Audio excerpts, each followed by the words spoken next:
15 से 16 लाख तक का आता है। इसमें जो है आपकी जो टोटल ट्यूशन फ़ी आती है वो $5500 तक आती है। उसमें से आपने एक सेमेस्टर की फ़ी यहाँ से पे करके जानी है, जो कि आपको 1000।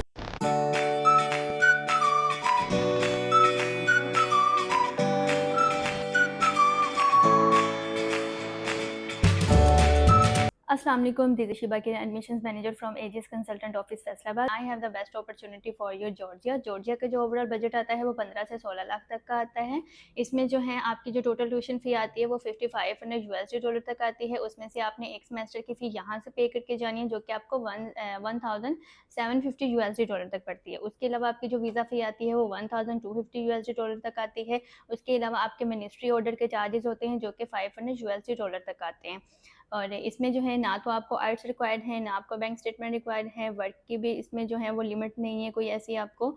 और डॉक्यूमेंट की अगर हम बात करते हैं तो डॉक्यूमेंट्स में आपको जो रिक्वायर्ड होते हैं, आपका पासपोर्ट रिक्वायर्ड होता है। आपने अगर मैट्रिक इंटर किया है तो उसकी आपने IBCC से अटेस्टेशन भी करवानी होती है। उसके अलावा आपका इंग्लिश प्रोफिशेंसी लेटर भी रिक्वायर्ड होता है। आपने जो लास्ट डिग्री अपनी कंप्लीट की होती है जिस इंस्टीट्यूट के थ्रू, क्योंकि आप MOE बेहाफ पे जब अप्लाई करते हो तो आपका इंग्लिश प्रोफिशेंसी लेटर जो है वो लगता है साथ में।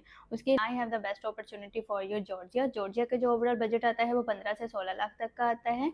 इसमें जो है आपकी जो टोटल ट्यूशन फ़ी आती है वो $5500 तक आती है। उसमें से आपने एक सेमेस्टर की फ़ी यहाँ से पे करके जानी है, जो कि आपको 1750 USD तक पड़ती है। उसके अलावा आपकी जो वीज़ा, उसके अलावा अगर आपने मास्टर किया है तो आपकी जो मास्टर की डिग्री है और ट्रांसक्रिप्ट है वो भी आपको HEC से अटेस्टेशन उसकी करवानी पड़ेगी। साथ में जो है आपका स्काइप की ID का लिंक चाहिए होता है, आपकी ईमेल एड्रेस चाहिए होता है, आपकी अपडेटेड CV चाहिए होती है। उसके साथ जो है आपका अटेंडेंस लेटर भी चाहिए होता है आपके कॉलेज का। और इसके अगर हम ओवरऑल प्रोसेस के टर्न ऑन टाइम पीरियड की बात करते हैं तो इसका जो प्रोसेस का टर्न ऑन टाइम पीरियड होता है वो अप्रॉक्सीमेटली 3 to 4 मंथ्स तक का होता है। अगर स्मूथली प्रोसेस होता है तो वो 2 मंथ्स के अंदर भी हम इसको ईजिली करके बाइंड अप कर सकते हैं। और इसका प्रोसेस जो है वो इस तरह से होता है कि आपने जो है सबसे पहले अपना कोर्स सेलेक्ट करना है। कोर्स सेलेक्ट करने के बाद अपने डॉक्यूमेंट्स कंप्लीट करके आप अप्लाई करते हो। अप्लाई करने के बाद जो है कुछ यूनिवर्सिटीज़ का ये होता है कि आपका इनिशियल स्टेज पे ही इंटरव्यू आ जाता है। अगर तो आपका इनिशियल स्टेज पे ही इंटरव्यू आता है तो आपने फर्स्टली अपना इंटरव्यू क्लियर करना होता है।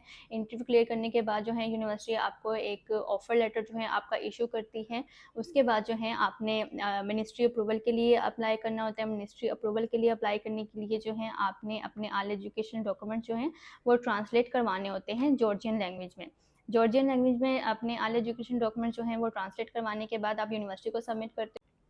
आफ्टर मिनिस्ट्री अप्रूवल जो है यूनिवर्सिटी की तरफ से आपको डॉक्यूमेंट्स की ईमेल आती है, जिसमें वीज़ा फाइलिंग के सारे डॉक्यूमेंट्स की अटैचमेंट जो है वो आपको साथ में भेजते हैं। उसके बाद आप वीज़ा स्टिकर के लिए अप्लाई करते हो। वीज़ा स्टिकर जो है आपका विद इन अ मंथ ही आ जाता है, आपको रिसीव हो जाता है।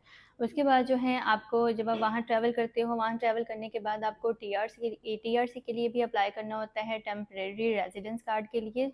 और वो आपको जाते ही अप्लाई करना होता है और विद इन 45 डेज़ के अंदर जो है वो आपको रिसीव हो जाता है।